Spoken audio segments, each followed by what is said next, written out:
Hey, salut les romeurs. Alors, qu'est-ce que c'est que le rhum? C'est une eau de vie qui est tirée de la canne à sucre. Voilà. C'est une affaire rondement menée, ça. Je vais aller vite aller faire ces vidéos finalement. Non, mais sérieux. Et il se barre comme ça. Franchement, il y a bien plus de choses à dire sur le rhum. C'est une description qui est hyper rapide, voire même minimaliste. Alors, effectivement, le rhum est tiré de la canne à sucre. Mais il y a beaucoup plus de choses à dire. C'est un univers qui est très très vaste. Et franchement, tenter de vous répondre à cette question dans une vidéo qui va être assez courte, c'est un défi ultra compliqué. En fait, je vais certainement poser plus de questions que de donner des réponses. Alors, le rhum est une eau de vie, c'est-à-dire que c'est un alcool fort, généralement titrant à 40 degrés ou plus. Il est possible d'en trouver qui soit en dessous de 40 degrés. Par exemple, au Brésil, la cachaça peut titrer à 37 degrés. On distinguera deux grandes familles de rhum, les rhums de mélasse et les rhums pur jus de canne. C'est une différence qui est quand même vachement notable puisque c'est la matière première qui change du tout au tout. Alors c'est toujours issu de la canne à sucre. Tout simplement pour le pur jus de canne, on va prendre la canne et on va la presser pour en tirer le jus. Ce jus est mis en cuve pour fermentation afin d'en tirer le mou qui va être distillé. Pour les rhums de mélasse, c'est tiré en fait de l'industrie du sucre. Donc, on va toujours tirer le jus de la canne, mais au lieu d'aller directement le mettre en fermentation, on va d'abord le faire chauffer pour le faire réduire et ensuite aller cristalliser le sucre pour le tirer et en faire une matière première. Il reste une espèce de pâte, une pâte visqueuse que l'on appelle la mélasse. Il reste du sucre dans cette mélasse. Et il suffit en fait de diluer cette mélasse et de la mettre en fermentation pour avoir un mou également. Alors il y a d'autres petites familles, par exemple, il est possible de faire du rhum à partir de sirop de canne qui est tout simplement dans le processus de l'industrie du sucre. Au lieu d'aller extraire les cristaux de sucre, on les laisse dans ce sirop. En fait, ça devient une espèce de sirop ou de miel de canne et on fait le rhum à partir de cette matière première. Alors, pour aller plus en détail, que ce soit de la mélasse ou du pur jus de canne, on va tirer cette matière première que l'on va mettre en cuve et qu'on va mettre en fermentation. La fermentation, elle peut se faire de différentes façons et c'est ça qui va donner beaucoup de goût au rhum final. On peut tout simplement utiliser des levures chimiques ou faire jouer la nature. Ça dépend en fait de la façon de faire du distillateur. On va en tirer un mou. Ce mou, c'est ça qui va être distillé. On va utiliser pour cela généralement soit un alambic, soit une colonne de distillation. Et le procédé est un peu différent entre les deux. Pour un alambic, tout simplement, le mou est chauffé à un peu plus de 70 degrés afin que l'alcool se transforme en vapeur. La vapeur monte et elle est tirée dans le tuyau de refroidissement pour le faire à nouveau liquéfier et en tirer le rhum.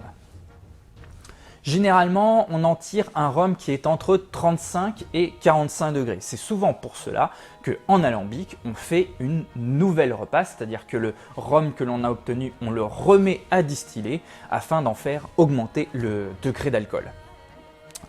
Pour une colonne de distillation, tout simplement, on va faire passer le mou par le haut de la colonne et par le bas on fait monter de la vapeur d'eau.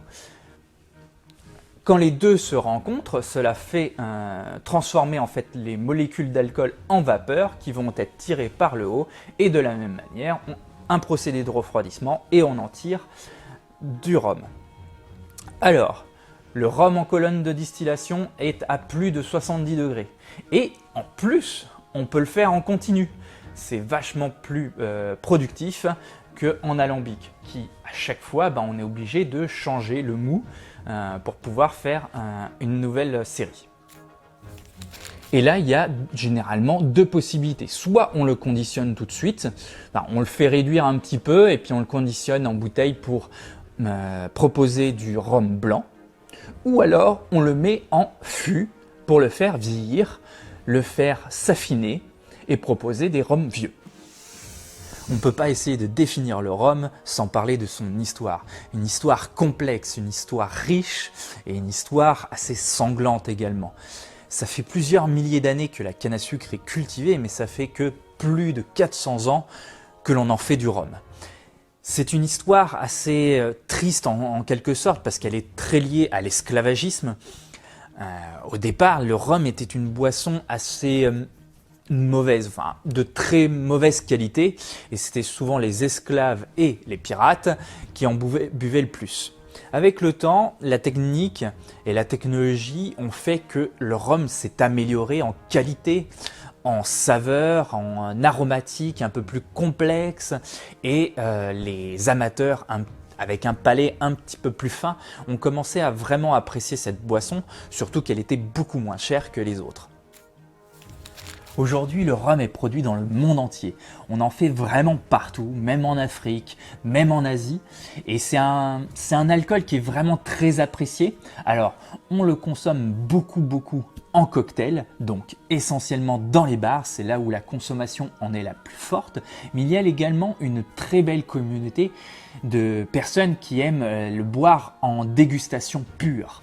Et c'est vraiment quelque chose qui devient fort et il y a beaucoup d'amateurs, dont moi par exemple.